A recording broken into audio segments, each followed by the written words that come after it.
With you once again, broadcasting live from the Carlson Center where it is really cold.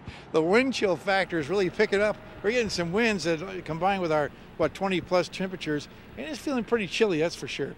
And we're looking at cold temperatures to ease off a little bit over the weekend. I'll tell you why in just a little bit.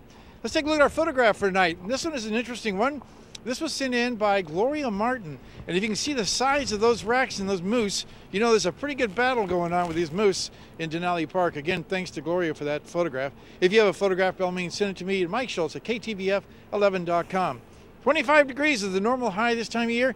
We're just about there today. The overnight low should be around 10 degrees, a little warmer than that. Record high 50 in 1938, record low 22 below in 1935, and our sunrise and sunset works out to about 8 hours and 35 minutes, a loss of 6.5 minutes from yesterday. Well, looking at our satellite and radar, as you can see, a pretty good storm sitting over the southwest Bering Sea, and that is because that is the old typhoon that was once upon a time over Japan, giving those folks a lot of misery.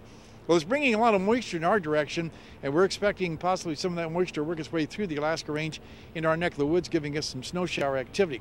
As far as what's going on across the rest of the state, cloudy skies over southeast Alaska and across the Gulf of Alaska, some showers around Cold Bay, snow falling at Barrow with 26 degrees, and for Yukon, a chilly 21 degree reading there. Let's head on down the lower 48 and talk about what's going on down there. And for the most part, it's pretty nice over the Pacific Northwest. Once again, temperatures kind of chilly around Seattle. 93 degrees in Phoenix for a contrast. 80 in Dallas. Lots of sunshine over the deep south. And over the northeast, mainly partly cloudy skies. On our satellite and radar tonight, again, we're talking about a little bit of activity moving across the Great Lakes. Not a whole lot of energy with this system. And a little bit of shower activity over the southwest portion of the country. A jet stream, again, indicating that everything's moving from the west to the east and staying north of the lower 48. So most of the cool air will be moving across the Great Lakes. Other than that, nice weather this weekend across the western half of the country. Well, back to Alaska for tomorrow in the northern sections. Flurries expected at Barrow. Rain and snow showers for Nome and cloudy skies in Fort Yukon. Here in the interior, the winds will continue gusting around the Healy and Delta Junction areas. Also some mixed rain and snow showers possible there, otherwise partly cloudy in the Fairbanks area. Over southeast Alaska, it looks like for the most part periods of rain and some winds for Juneau and Ketchikan. Well, out over the southwest part of the state, again, we're looking at a mixed bag of weather. That'll be in the form of mostly sunny skies for Cold Bay and Kodiak, with rain showers expected at Bethel. And over the south central regions, if you head on down the Anchorage Bowl area, partly cloudy skies, a few showers for Anchorage and Homer, and rain expected in the Valdez area. Okay, time once again for our kids' weather.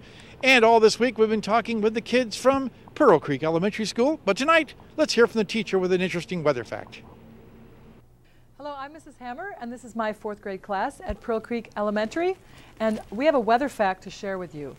Class, did you know the largest hailstone ever in the United States was in July of this year in South Dakota? It weighed close to 2 pounds and was 8 inches in diameter. To Mount McKinley Bank for sponsoring our Kids Weather Watch each night. Next week, we're going to be talking with the kids from Arctic Light Elementary School.